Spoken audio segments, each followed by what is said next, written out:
Up next, February, and two massive tests under the light awaited. First up, St. Roch's FC. Despite dropping to 5th place by the end of January, the Candy had only played 12 league games compared to Meda's 16. The gap sat at 15 points, but everyone knew league tables could quickly tighten if standards slipped. Then to close out the month, another huge one, the Dross and Winton Rovers.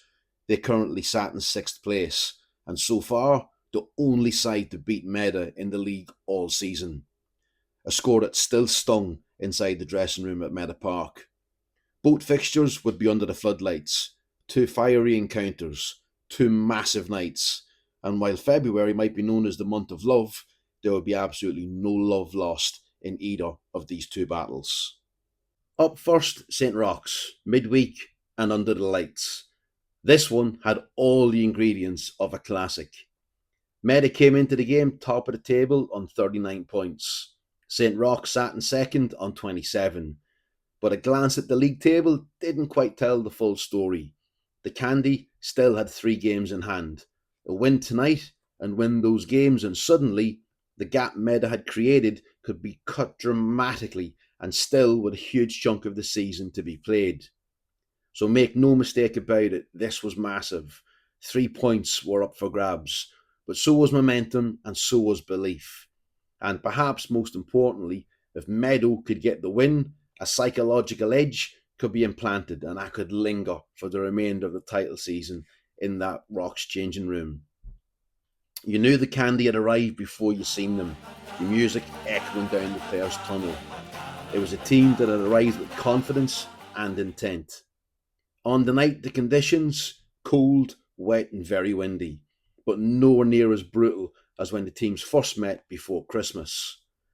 The score in the first half remained 0-0 up to the break, but that only told half the story.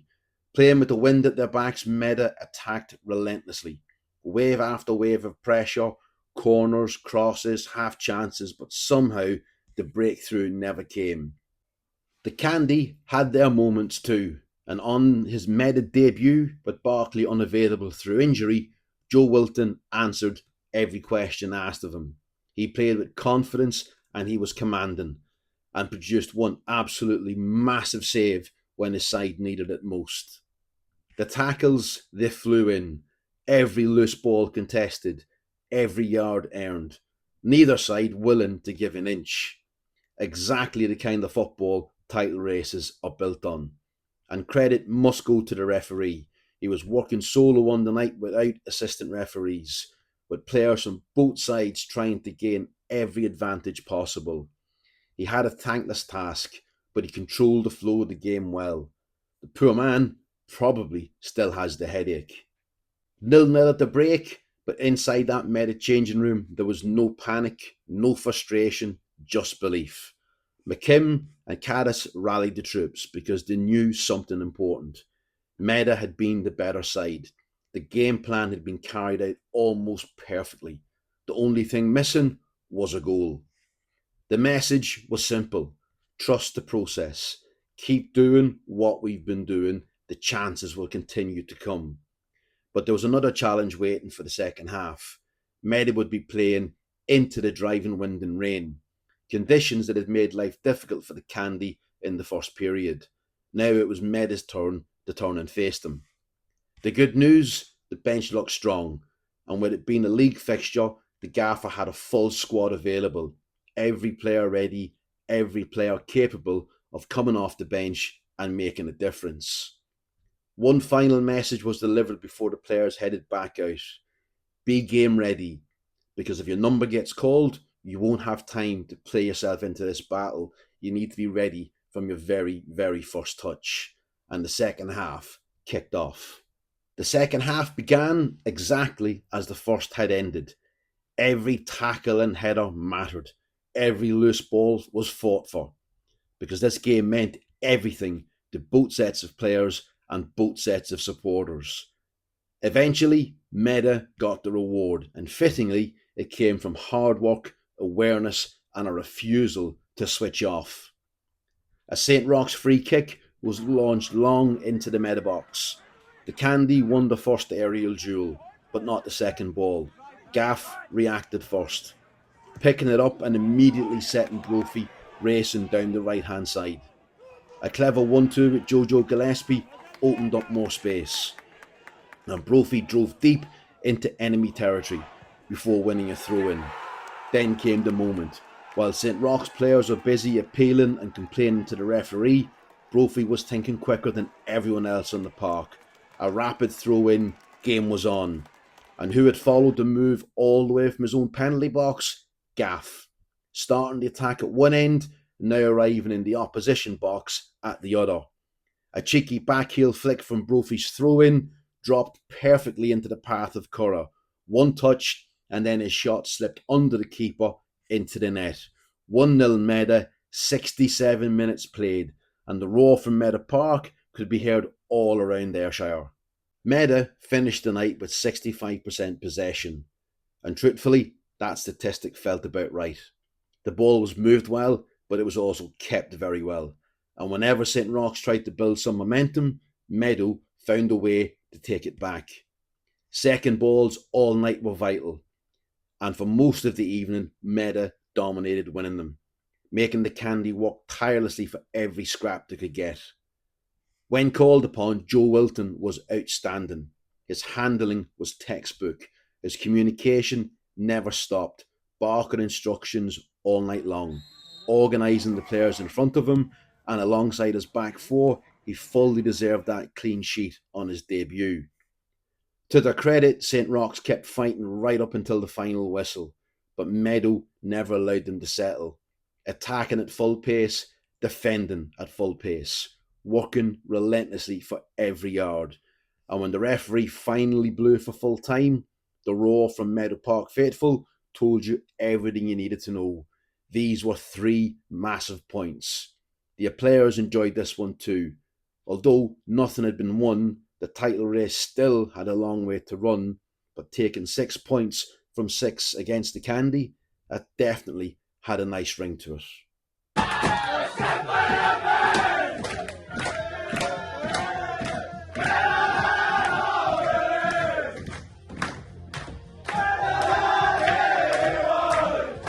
Next up, the only side to have taken 3 points from Meadow this season, a Drossen Winton Rovers.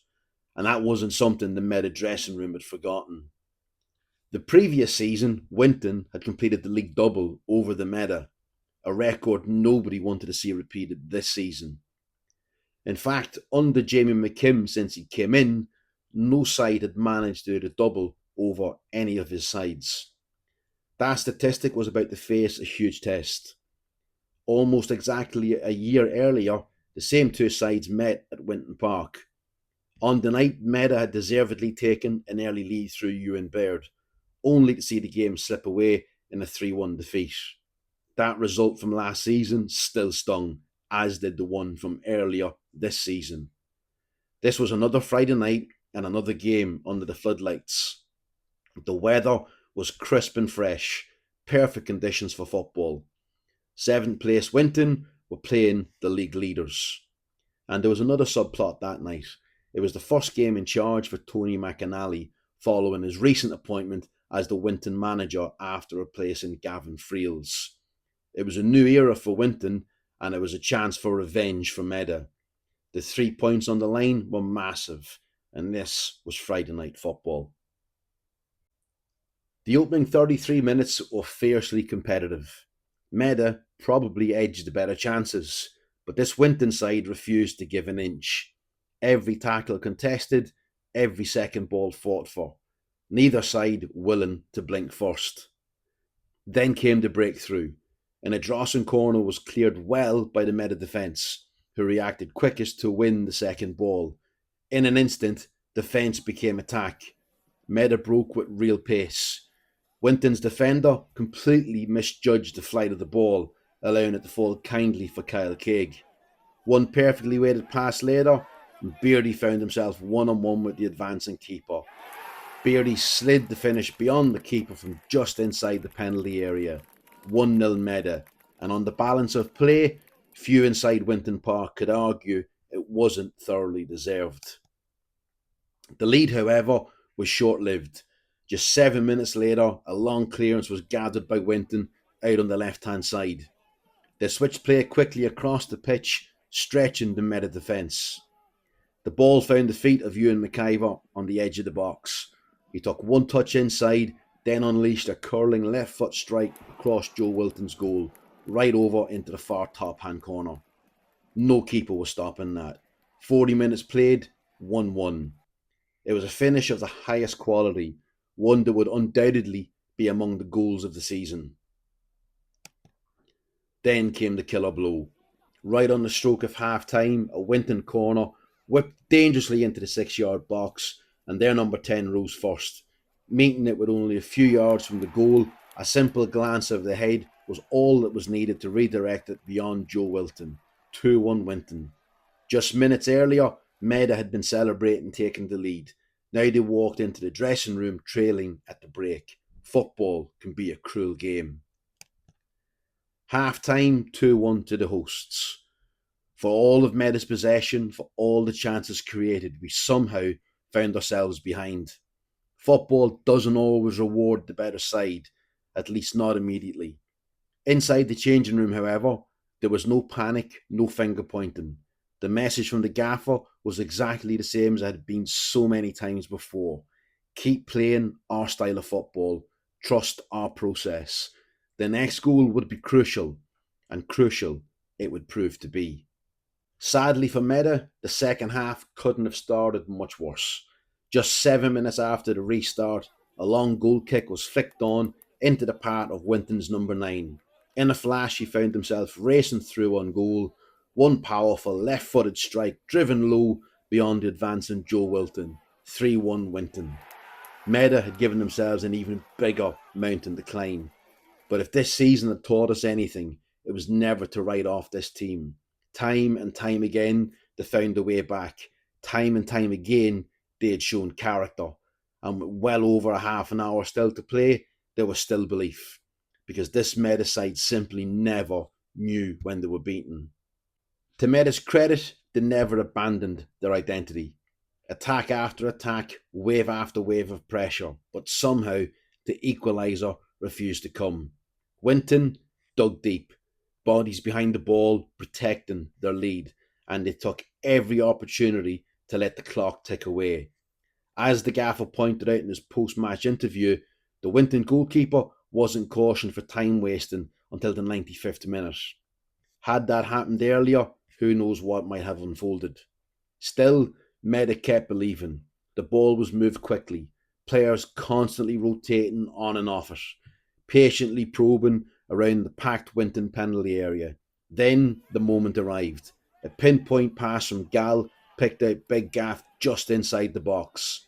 His first touch took him across the face of goal, using the defender perfectly to block the keeper's view. Then a low, powerful finish drilled inside the keeper's near post. 3-2, game on.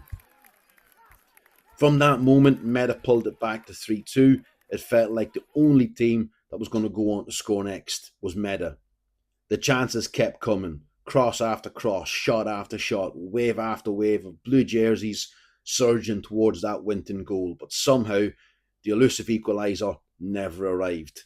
Winton, to their credit, defended with everything they had. When the opportunity came, they looked to hit Meda on the counter-attack. For all of Meda's pressure, the scoreboard remained unchanged. Full time, Winton 3, Meda 2. 3 goals conceded. And as the gaffer summed up afterwards, if you concede 3 goals, you can't really expect to win football matches. It was Meda's first league defeat since the 16th of August, and it was their first defeat in any competition since September 20th, when they exited the Scottish Junior Cup. The current unbeaten run in the league was over, but the season was far from over. February came to a close with 2 wins and 1 defeat. Progress in the League Cup, victory over what many believed were our closest title rivals in St. Roch's, but also only our second league defeat of the campaign. A reminder that no team is perfect.